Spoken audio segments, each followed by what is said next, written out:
Existe uma planta que cresce nos lugares exatos onde nossas cidades vazam e racham. Valas de drenagem, bacias de retenção, canais à beira de estradas onde a água das chuvas se acumula. Ela cresce 4 polegadas por dia.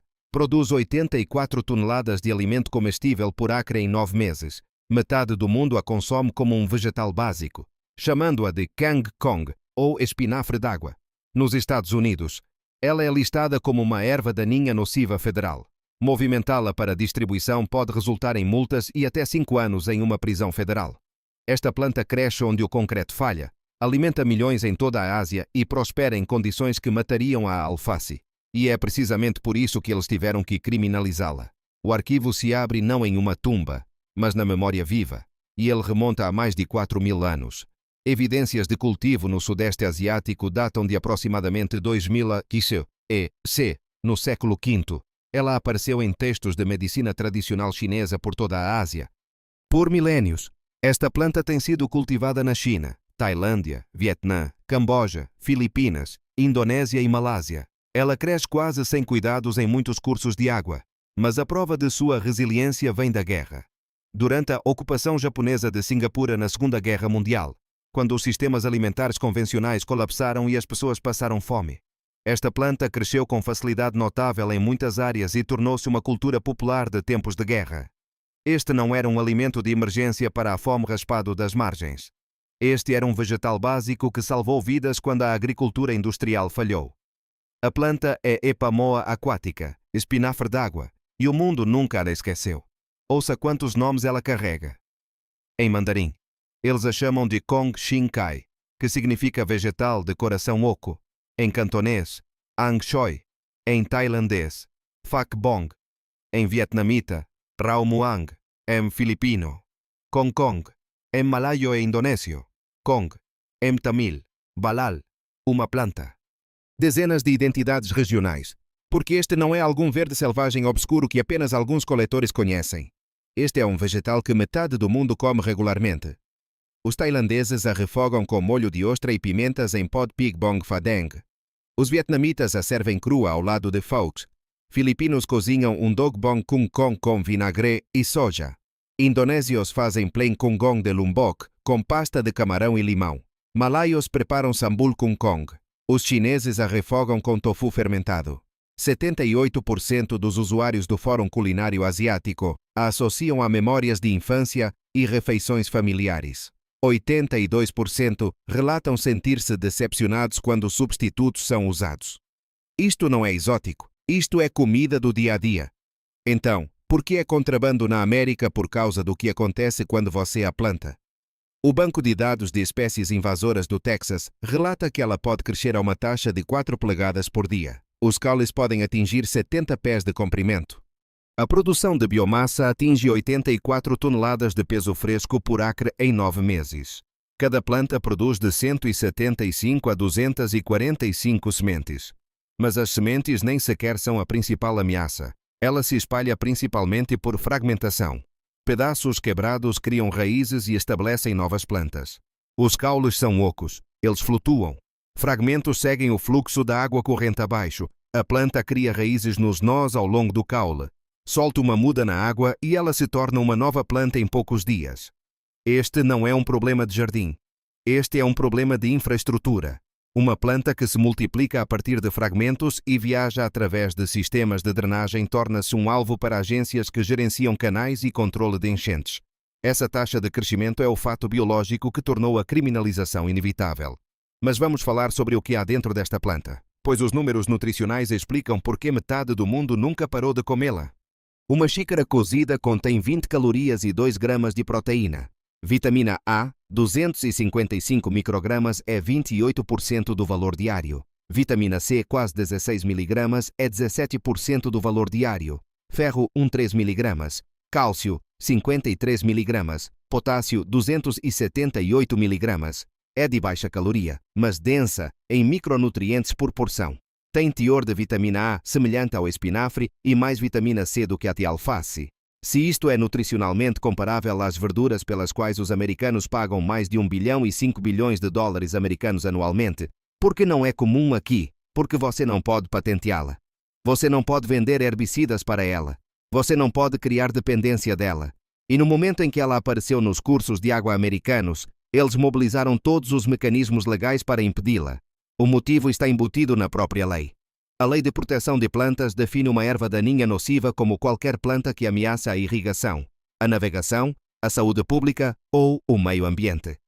O Serviço Geológico dos Estados Unidos, Banco de Dados de Espécies Aquáticas Não Nativas, relata que massas emaranhadas obstruem o fluxo de água em canais de drenagem e controle de enchentes. A Flórida alega especificamente que coberturas densas sobre águas paradas criam ambientes ideais para a reprodução de mosquitos. Isto não é enquadrado em documentos oficiais como proteção dos lucros da salada. Isto é enquadrado como proteção da infraestrutura, sistemas de controle de enchentes, saúde pública, navegação. A questão é se a ameaça é real ou se a ameaça é uma justificativa conveniente para a supressão. Porque se a ameaça fosse universal e absoluta, os impactos não variariam tão dramaticamente de acordo com o local. Aqui está o que está preto no branco no papel. A Lei de Proteção de Plantas, assinada em 20 de junho de 2000, proíbe o movimento interestadual ou a importação de ervas daninhas nocivas listadas sem autorização federal. O título 7 do Código de Regulamentações Federais, Seção 36, 0.2.000 lista explicitamente oia aquática sob ervas daninhas aquáticas e de pântano, espinafre d'água, glória da manhã do pântano. O Serviço de Inspeção de Saúde Animal e Vegetal do Departamento de Agricultura dos Estados Unidos exige permissões para qualquer importação ou movimento interestadual. As permissões podem incluir salvaguardas nas instalações, inspeções e condições para prevenir a disseminação. O poder de punição é real. Sob a lei federal, mover conscientemente uma erva daninha nociva para distribuição e em violação desses regulamentos pode resultar em multas e prisão por até 5 anos. Não é uma contravenção. É um crime federal grave. Assim, o primeiro mistério está resolvido. Não é meio que proibido. É explicitamente criminalizado em nível federal. Mover espinafre d'água através das fronteiras estaduais para venda sem autorização é um crime federal. Mas a fiscalização estadual conta uma história mais complexa. Na Flórida, o Instituto de Ciências Alimentares e Agrícolas da Universidade da Flórida relata múltiplas introduções conhecidas desde 1979. A planta foi estudada como uma cultura vegetal potencial, mas os pesquisadores concluíram que o risco e os custos da invasão superavam os benefícios potenciais. O alerta de ervas daninhas da Comissão de Conservação de Peixes e Vida Selvagem da Flórida adverte que a posse é proibida sem uma permissão especial e instrui a nunca plantar em cursos de água da Flórida. O resumo de triagem de risco do Serviço de Peixes e Vida Selvagem dos Estados Unidos relata que, desde o final da década de 1970, o Departamento de Recursos Naturais da Flórida erradicou mais de 20 pequenas infestações que escaparam de plantios ilegais. A postura de gestão atual lista o esforço como erradicação. Os herbicidas incluem glifosato, imiamazepir e tricopier. Os acres tratados em 2020 foram menos de um acre. A planta continua reaparecendo apesar de décadas de campanhas de erradicação. Mas aqui está a brecha que revela como este sistema realmente funciona. O Departamento de Agricultura da Flórida diz que o espinafre d'água é uma aquática proibida de classe 1. Viveiros registrados têm permissão para cultivá-la para venda fora da Flórida, sob um acordo de conformidade. A planta não é destruída, ela é direcionada para um canal controlado. Acordo de conformidade de viveiro registrado. Venda apenas para fora do estado. O aparato não elimina a planta. Ele controla quem pode lucrar com ela. O Texas conta uma história diferente. Uma em que a fiscalização colidiu com a cultura e reverteu-se parcialmente. O Departamento de Parques e Vida Selvagem do Texas recebeu autoridade legislativa em 1989. O espinafre d'água foi colocado na lista de proibidos naquela época. Mas em 2003 o departamento tomou conhecimento de instalações de cultivo em Rocheron, Texas, perto de Houston, com mais de 60 produtores. Muitos produtores eram americanos de origem cambojana. Os consumidores primários eram americanos de origem vietnamita e chinesa. Estas eram comunidades de imigrantes cultivando um alimento básico de seus países de origem.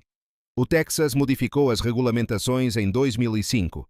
A produção tornou-se legal como uma permissão para espécies exóticas. A posse para consumo pessoal tornou-se legal. Este é o único caso documentado em que a fiscalização colidiu com práticas alimentares culturais e o Estado recuou parcialmente. A reversão do Texas prova que a proibição não é sobre perigo biológico absoluto, é sobre controle.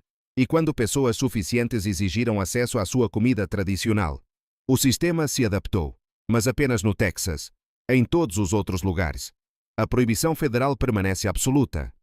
Agora, aqui está o detalhe que desfaz toda a lógica. A avaliação de risco de ervas daninhas do Serviço de Inspeção de Saúde Animal e Vegetal do Departamento de Agricultura dos Estados Unidos admite que o espinafre d'água está naturalizado na Flórida, Guam, Havaí e Porto Rico. Ele tem sido cultivado ilegalmente ou sob permissão em alguns estados, mas, fundamentalmente, no Havaí e em Porto Rico, não parece causar danos ecológicos ou econômicos como na Flórida. A mesma planta, ecossistemas diferentes, impactos diferentes. A Carolina do Sul é o único estado conhecido por adotar uma postura proativa contra populações conhecidas fora da Flórida. Então, se os impactos variariam de acordo com o clima, hidrologia e ecossistema, por que a classificação federal permanece absoluta? Porque uma planta que não causa danos no Havaí ainda é um crime federal de transportar?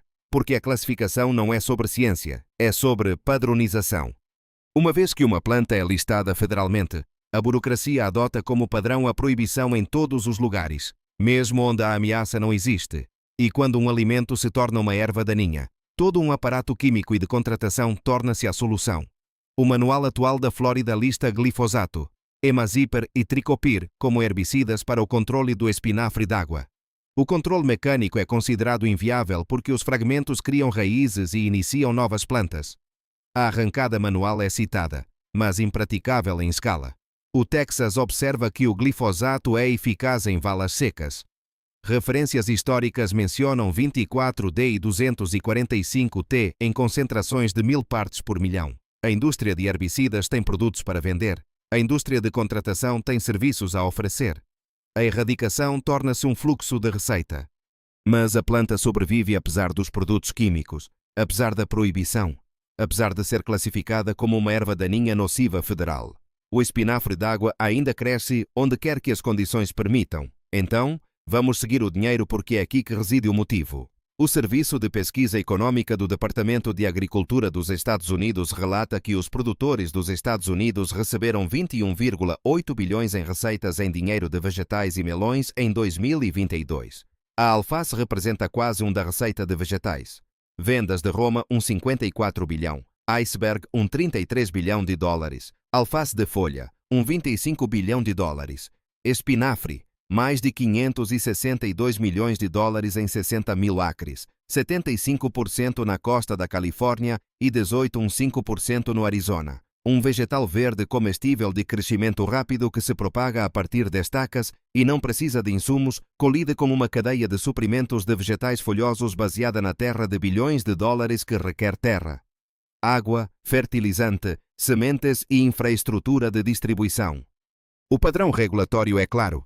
Quando a abundância gratuita encontra a escassez controlada, os reguladores recorrem à linguagem de controle e portões de permissão, não por causa de conspiração, mas porque o ímpeto institucional favorece a legibilidade, o controle e as estruturas econômicas já existentes. Mas aqui está a urgência que torna isso uma crise atual, não uma curiosidade histórica. A agricultura tradicional é cada vez mais vulnerável à seca, calor, clima extremo. O espinafre d'água prospera em condições úmidas perturbadas. Ele cresce em lugares onde a agricultura convencional não consegue. Valas de drenagem, tanques de retenção, pântanos marginais. A planta requer chuva mínima. Nenhum fertilizante. Propaga-se a partir de estacas e cresce 4 polegadas por dia. A solução para a insegurança alimentar já existe nos lugares onde nossa infraestrutura vaza. Mas estamos gastando dólares de impostos para erradicá-lo e aplicando penalidades criminais para suprimi-lo. Essa é a inversão. A planta que poderia alimentar as pessoas durante a interrupção climática é a planta que classificamos como um crime. Então, o que está provado e o que permanece alegado? Provado no papel. Erva daninha nociva listada federalmente. É regulamentado por permissão. A movimentação para venda ou distribuição pode desencadear sérias penalidades criminais. Vários estados proíbem a posse ou cultivo sem permissões. Provado na lógica da infraestrutura. As definições oficiais citam navegação, irrigação e saúde pública. Fontes governamentais documentam controle de enchentes, obstrução de canais e formação de tapetes densos. O que não é provado por essas fontes é a evidência direta de que a proibição foi promulgada para proteger um monopólio da indústria de vegetais, o que exigiria processos de regulamentação, registros de lobby e estudos de caso de fiscalização. O motivo institucional é o controle da infraestrutura. Se isso atende a interesses econômicos, é uma questão em aberto, não um fato documentado, mas o padrão é inconfundível. Um alimento que cresce de graça, do qual metade do mundo depende, que salvou vidas durante a Segunda Guerra Mundial, é classificado como perigoso nos Estados Unidos, enquanto permanece inofensivo no Havaí e em Porto Rico. Essa contradição é a evidência. Aprenda a reconhecê-la.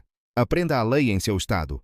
Aprenda como a comida se torna contrabando por meio de papelada. E pergunte a si mesmo quem se beneficia quando a abundância gratuita se torna um crime federal. Porque a planta ainda está aqui, ainda crescendo, ainda oferecendo 4 polegadas de nutrição por dia para quem estiver disposto a vê-la pelo que ela realmente é. Não uma erva daninha, não uma ameaça, mas 4.000 anos de comida se escondendo nas frestas de um sistema que não pode lucrar com ela. E agora você sabe.